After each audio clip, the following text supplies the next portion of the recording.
Hey guys, got another build, and I'm sure a lot of you are gonna be playing the Gauntlet, so I cooked up a build for Gauntlet. This is what I'll be playing. Um, so of course the primary focus of this build is defenses, so we're gonna be playing Ancestral Commander. We got Defiance of Destiny for free, which is pretty good, right?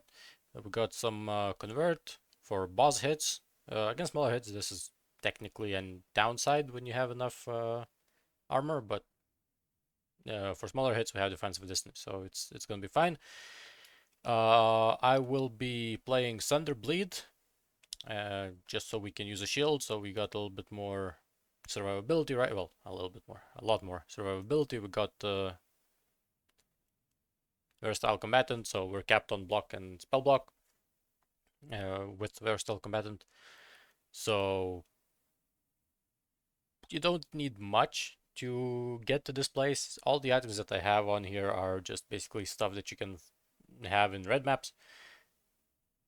This is a one mod axe basically, right? You can just craft this on. A good amount to block on this thing and some life, some armor, some life, armor, no life because we're using the mastery, attack speed and life, and of course life, life, life, and intelligence. The minus mana is good, not mandatory, but the more of these you have, the less levels you're gonna need into clarity, and my clarity is on arrogance, so it's taking up life. Currently it's very low level. With two of these you can get by with just level 3. We have, well, maybe a little bit more because you want Molten Shell with the automation, so maybe do like 5 or something. But you don't need much. Um, and just life everywhere. You do need some intelligence because we're running purity of elements, so we don't need to get element immunity elsewhere because, well, you want to survive in red. Like when you have Storm Shroud, then you could potentially swap this out to like Pride or something, right? But also you can get Pride from the Mercenary, which you should probably do. Um, but if you end up with a Storm Shroud on in this mode, then you can swap this out. But this is, as I said, hardcore in the Gauntlet, so it's gonna be rough. So I just added the baseline that you should be aiming for, or what I will be aiming for, which is basically just life everywhere, and of course resistances. I have this in the configs, but obviously just fix your resistances with items, right? You have a lot of open slots pretty much everywhere because there's like no mandatory mods other than life. I did add influences. Obviously, you're not gonna have them early on, but these are basically just defensive influences for like max res, pretty much everywhere.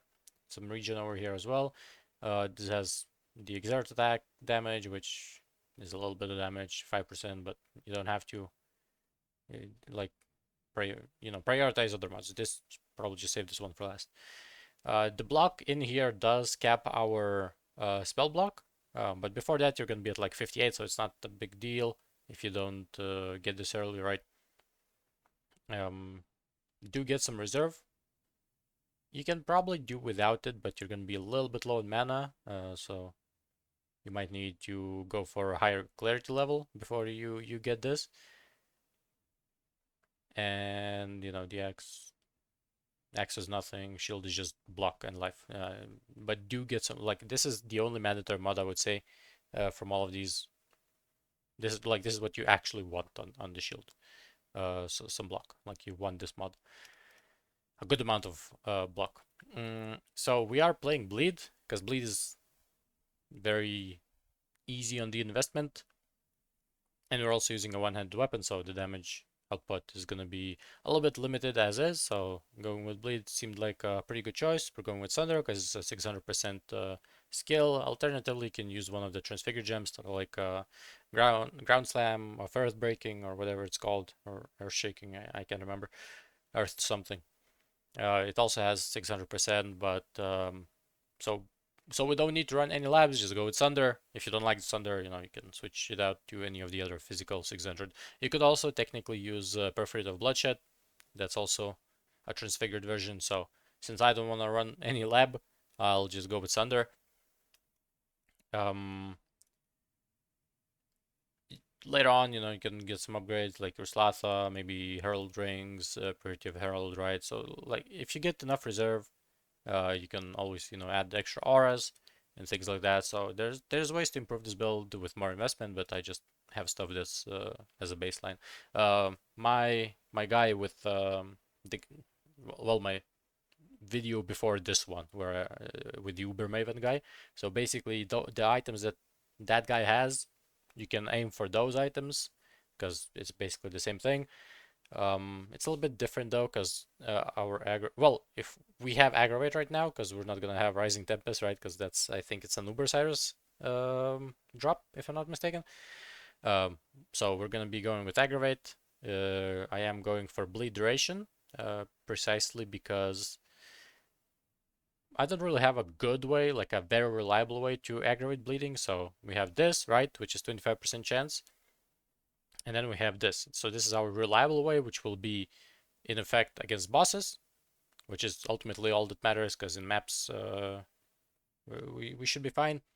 The mobs are moving themselves, so it's going to be a little bit more damage than aggravate is already.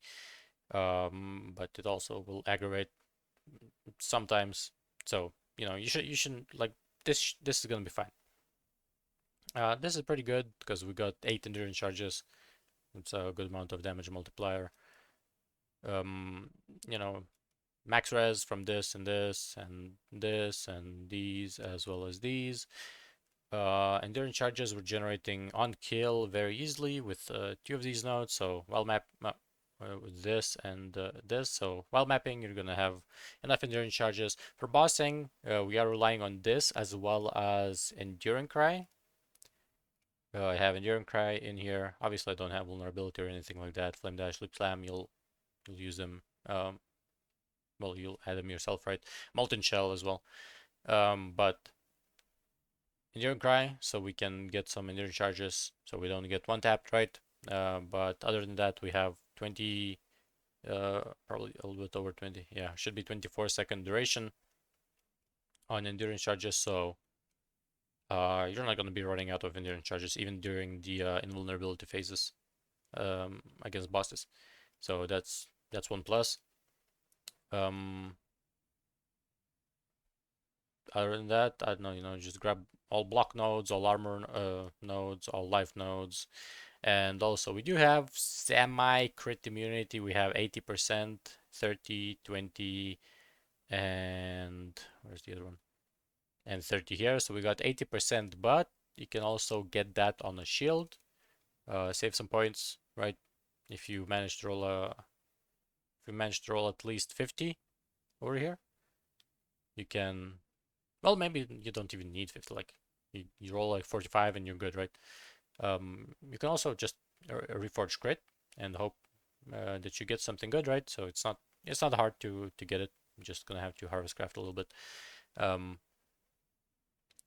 So you can get crit immunity pretty easily on this build as well, which is good, I guess, because we're playing hardcore, right? And other than that, you know, probably the biggest downside of this build is damage without any unique items and reservations and all that. But Merrick might fix it a little bit because he will give us pride. The Rallying Cry Merrick will also give us a little bit of damage as well. So, you know, but point is, this build is close to immortal while mapping. The dots is the only issue, I guess, but we do have a little bit of life regen. We're getting it from fortifications, and I went for fortification duration as well, just in case, you know. And this one, as well as boot implicit.